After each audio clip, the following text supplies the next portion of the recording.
আগে গরম হোক।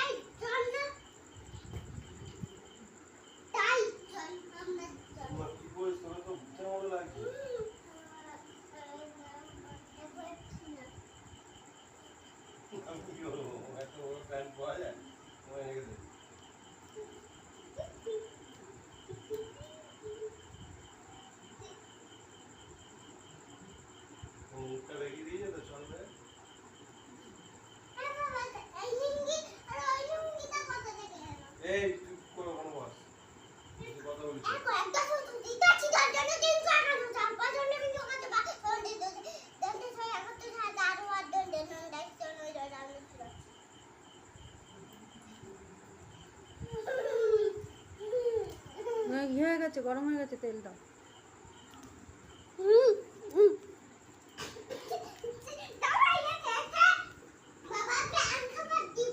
এই পাশের জানলাটা খুলে দাও না।